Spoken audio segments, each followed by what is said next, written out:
तो what's up guys, welcome back to another video of code with Dhruv YouTube channel. और friends, आज के इस वीडियो में हम हमारे वेब डेवलपमेंट के प्रोजेक्ट पोर्टफोलियो मेकर वेबसाइट को आगे बढ़ाते हुए यहाँ पर एक और HTML का पेज बनाएंगे फ्रंट एंड में, और साथ ही में हम यहाँ पर ये भी देखेंगे कि किस तरीके से बटन क्लिक पर आप दूसरे पेज पर जा सकते हैं फ्लास्क की मदद से।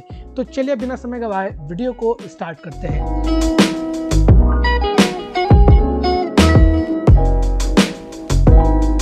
फ्रेंड, जैसा कि आपको मालूम होगा कि पिछले वीडियो में हमने home.html नाम का पेज जो है बना लिया था, और साथ ही में हमने पाइथन में इतना कोड भी लिख दिया था। तो अगर आपने वो वीडियो नहीं देखा तो आप यहाँ आई बटन पर क्लिक करके वो वीडियो देख लें। तो चलिए अब हम चलते हैं क्रोम पर और whimsical.com वाली वेबसाइट पर जाते हैं, और यहाँ पर हम देखते हैं हमारे प्रोजेक्ट का ब्लूप्रिंट। तो यहाँ पर हमने ये वाला पेज कंप्लीट कर लिया है। आज हम ये वाला पेज बनाएंगे। तो चलिए बिना समय गवाए हम बनाना स्टार्ट करते हैं। सबसे पहले आप टेम्पलेट्स में जाइए और टेम्पलेट्स में यहाँ पर ऐड कर दीजिए आप एक नया HTML का पेज, Design.html। इस Design.html में हम जो है वो बूटस्ट्रैप की स्टार्टर टेम्पलेट को जो है वो कॉपी करना चाहते हैं। तो मैं गया बूटस्ट्रैप पर। पिछले वीडियो में मैंने आपको बूटस्ट्रैप को थोड़ा सा इंट्रोडक्शन दिया था, बताया था मैंने किस तरीके से ये काम करता है। तो मैं इसका इंट्रोडक्शन वापस नहीं बता रहा हूँ, मैं यहाँ पर फोकस करता हूँ हमारा चूज डिज़ाइन वाला पेज बनाने में। तो सबसे पहले तो यहाँ पर एक हेडिंग होनी चाहिए जो कि जिसमें लिखा होना चाहिए चूज अ डिज़ाइन। तो हम बिल्कुल हमारे प्रोजेक्ट के ब्लूप्रिंट के हिसाब से चलेंगे। तो यहाँ पर अब हमारे डिज़ाइन के हिसाब से देखिए, तो देखिए यहाँ पर एक रो है और इस रो में जो है वो 3 ब्लॉक्स रखे हुए हैं, यानी कि 3 कंटेनर रखे हुए हैं। तो किस तरीके से इससे बनाना है, तो इसके लिए आपको क्या करना पड़ेगा, बूटस्ट्रैप में यहाँ पर पहले से क्लास डिफाइंड है जिसका नाम है जिस क्लास का नाम है रो, div डॉट रो। तो ये क्या ऑटोमेटिकली आपको क्लास इज इक्वल टू रो लिख के दे देगा div डॉट रो लिखने से। तो इस रो के अंदर हमें जो है वो 3 ब्लॉक्स पास कराने हैं। तो ब्लॉक्स पास कराने के हम लिखते हैं col and then minus, and minus के बाद में हम यहाँ पर लिखते हैं कि वो कितनी विड्थ लेगा। 12 मतलब कि वो एक रो की पूरी विड्थ लेगा। 5 मतलब कि उस रो की 50% विड्थ लेगा। सॉरी 5 नहीं, यहाँ पर 6 आएगा। 6 मतलब 50% विड्थ लेगा, 4 मतलब 30%, 2 मतलब 10%। तो हमें यहाँ पर आप देख रहे हैं कि एक रो में 3 ब्लॉक्स आ रहे हैं, मतलब कि हमें 30% की विड्थ चाहिए। तो हम यहाँ पर 4 लिख देते हैं। 4 मैंने लिखा। लिखने के बाद में यहाँ पर हमारा डिज़ाइन अभी कुछ इस तरीके से दिख रहा है, एंड आई थिंक मुझे यहाँ पर इसे कर देना चाहिए एंटर। तो ये देखिए हमारा एक ब्लॉक बन चुका है। अब हम कैसे वेरीफाई करेंगे कि एक ब्लॉक बन चुका है, तो हम एक लॉरम लिखेंगे। लॉरम जैसे लिखेंगे तो एक डमी टेक्स्ट आपके पास में पूरा आ जाएगा। कंट्रोल R दबाऊंगा तो देखो ये सिर्फ इतने में ही आ रहा है। इस पूरे पेज की विड्थ की 30% विड्थ में ये लॉरम का ये पूरा टेक्स्ट आ चुका है। हमें यही चाहिए था। तो हम क्या करते हैं, इन दोनों को जो है वो 2 बार और कॉपी पेस्ट कर देते हैं। तो देखिए हमारे पास में एक रो में 3 ब्लॉक्स आ गए हैं, काफ़ी बढ़िया। अब हमें क्या करना है कि इस रो को थोड़ा सा सेंटर में लाना है। तो हम इसे स्टाइल में, मतलब इनलाइन CSS लगाएंगे और स्टाइल में मार्जिन दे देंगे 20 पिक्सल की। Control R। देखो अभी थोड़ा सा जो है वो नीचे आ चुका है, एंड मैं इसे एक मार्जिन टॉप में थोड़ी सी ज़्यादा मार्जिन देना चाहता हूँ, लेट्स से 50 पिक्सल की। कंट्रोल R करूँगा तो देखिए थोड़ा सा और नीचे आ गया। लेट्स सपोज 70 पिक्सल और अच्छा रहेगा। बढ़िया, अब ये काफ़ी अच्छा लग रहा है। अब हमें क्या चाहिए, यहाँ पर इमेजेस चाहिए। ठीक है, हमें ये टेक्स्ट की बजाय इमेजेस चाहिए। तो डिज़ाइन की इमेजेस आपको यहाँ पर चाहिए होगी। तो मैंने जो है वो आपके लिए यहाँ पर एक डिज़ाइन तैयार करा है, ये वाला। ये आपके एक पोर्टफोलियो का डिज़ाइन होगा। काफ़ी बेसिक सिंपल डिज़ाइन है, और तो मैं ये डिज़ाइन जो है वो आपके साथ में जल्दी शेयर करूँगा जब हम इस डिज़ाइन को जो है वो एडिट करेंगे। अभी के लिए तो हम चूज़ डिज़ाइन वाला पेज बना रहे हैं। तो मुझे जो है इसकी फ़ोटो चाहिए रहेगी, तो मैं एक स्निपिंग टूल निकालता हूँ मेरा, और मैं इसकी एक फ़ोटो इस तरीके से खींच लेता हूँ। ओके, फाइल एंड देन आप कोई सी भी फ़ोटो लगाइए, बट मैं पोर्टफोलियो का ही प्रीव्यू दिखाना चाहूँगा, वही कुछ अच्छा लगेगा। एंड देन मैं इसे सेव कर लेता हूँ डिज़ाइन 1 नाम से, और मैं इसे सेव करता हूँ जहाँ पर मेरा प्रोजेक्ट रखा है वहीं पर। स्टैटिक, मैंने आपको बोला था कि इमेजेस सारी स्टैटिक में रहती है, तो मैंने इसे स्टैटिक में डाल दिया है। एंड देन फिर मैं डिज़ाइन में जाता हूँ, इस पूरे टेक्स्ट को जो है वो मैं डिलीट करता हूँ, और यहाँ पर मैं एक इमेज लगाता हूँ। इमेज सोर्स वो जो रहेगा वो रहेगा स्टैटिक में से dot slash static, and slash यहाँ पर हमें चाहिए डिज़ाइन। इसका नाम क्या है, स्टैटिक डिज़ाइन1 डिज़ाइन1.png। आई थिंक ये डॉट नहीं आएगा, सिंपल स्टैटिक आएगा।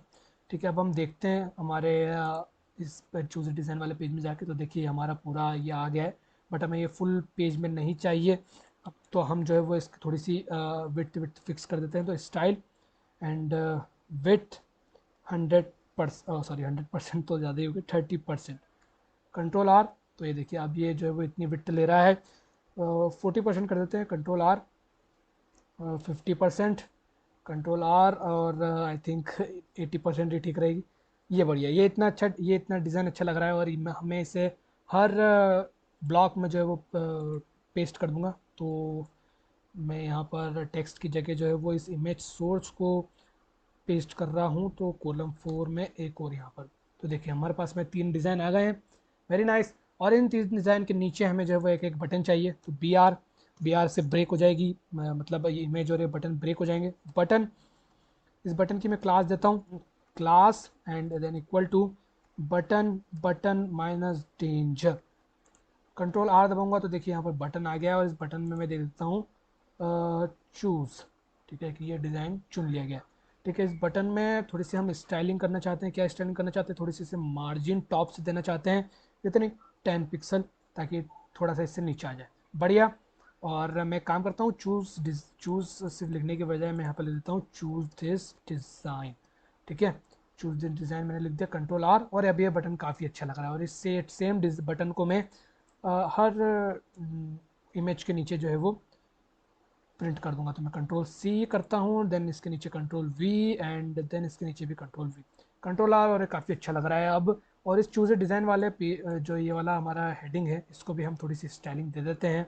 इसको हम थोड़ी सी स्टाइल देते हैं, मार्जिन लेफ्ट से दे देते हैं, let suppose 30 pixel, control R करके देख लेते हैं, बढ़िया।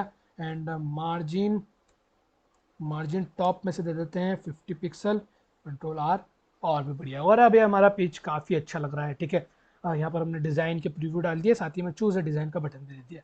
तो अभी के लिए हम जो है वो इसमें इतना ही रखते हैं। हम यहाँ पर एक ही डिज़ाइन से सारा काम करेंगे अभी के लिए तो, बट जैसे ही और डिज़ाइन आएंगे तो वैसे आप और डिज़ाइन डाल सकते हैं। अब अगर आपको इसमें और डिज़ाइन डालना है, मतलब दूसरी रो डालना है, तो आपको कुछ नहीं करना है।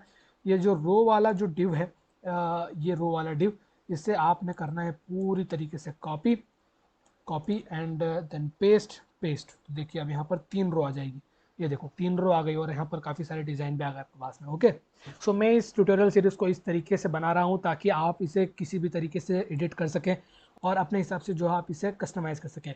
अच्छा लग रहा है हमारा पेज। अब हम क्या करते हैं कि हमने जो होम वाला पेज बनाया था, मतलब कि मैं आपको ले चलो, तो ये हमने होम वाला पेज बनाया था।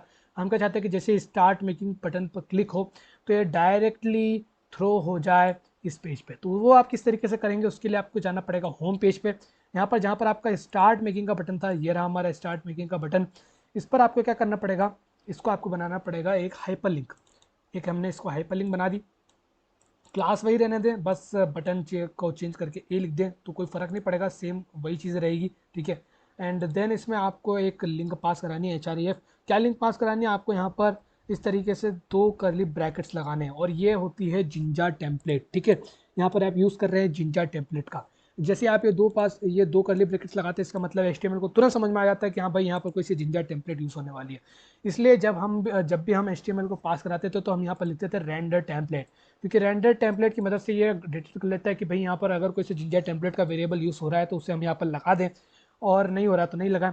तो जिंजा टेम्पलेट जो है वो मैं आपको बता दूं तो एक वेब टेम्पलेट इंजन है पाइथन प्रोग्रामिंग के लिए। मतलब कि जिंजा टेम्पलेट की मदद से आप जो है वो अपने HTML की प्रोग्रामिंग में, मतलब कि आपके HTML के कोड में आप जो है वो प्रोग्रामिंग के कॉन्सेप्ट यूज़ कर सकते हैं। जैसे कि आप उसमें इफ एल्स यूज़ कर सकते हैं, आप फॉर यूज़ कर सकते हैं, आप ऑपरेटर यूज़ कर सकते हैं, आप वेरिएबल पास करा सकते हैं। ये सब काम आप जिंजा टेम्पलेट की मदद से आपके HTML पेज में कर सकते हैं। तो वही काम हम यहाँ पर भी कर रहे हैं। आपको क्या करना है कि यहाँ पर वेरिएबल पास कराना है, और उस वेरिएबल में आपको एक फंक्शन पास कराना होगा URL फॉर, एंड देन आपको यहाँ पर उस फंक्शन का URL देना होगा जिस पर आप इसे थ्रो कराना चाहते हैं, जिसको आप रन कराना चाहते हैं उस पर क्लिक होती। तो हम कौन सा फंक्शन रन करना चाहते हैं, हम ये होम वाला फंक्शन, सॉरी हम ये डिज़ाइन वाला फंक्शन रन कराना चाहते हैं। क्योंकि डिज़ाइन में जैसे ही जाएगा तो वो रेंडर मतलब design.html को रिटर्न कर देगा। तो हम यहाँ पर होम पर जाते हैं और हम बोलते हैं कि भाई ये डिज़ाइन वाले फंक्शन को तुम रन कर दो।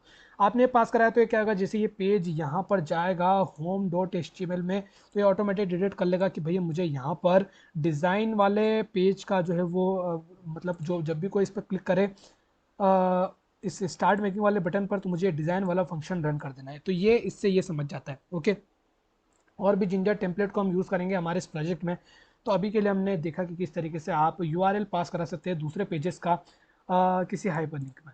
तो हमने यहाँ पर ये काम कर दिया। चलिए अब चलते हैं, कंट्रोल आर दबाता हूँ और मैं स्टार्ट मेकिंग पर क्लिक करता हूँ। देखो जैसे ही मैंने स्टार्ट मेकिंग पर क्लिक करा तो ये डिज़ाइन वाले पेज पर आ गया डायरेक्टली। वापस देखो डिज़ाइन, जैसे मैं इस पर क्लिक करूँगा तो ये जो है वो इस पेज पर आ जाएगा।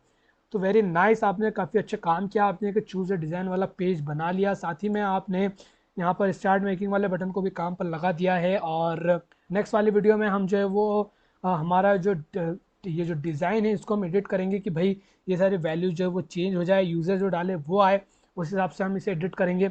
तो ये सब हम देखेंगे नेक्स्ट वाले वीडियो में। तो फ्रेंड्स नेक्स्ट वाले वीडियो से हम काफ़ी कुछ और नई चीज़ें सीखेंगे, तो नेक्स्ट वाला वीडियो बिल्कुल भी मिस कर मत कीजिएगा, वो काफ़ी इंपॉर्टेंट होने वाला है। तो मिलूंगा आपसे नेक्स्ट वाले वीडियो में, तब तक के लिए बाय बाय।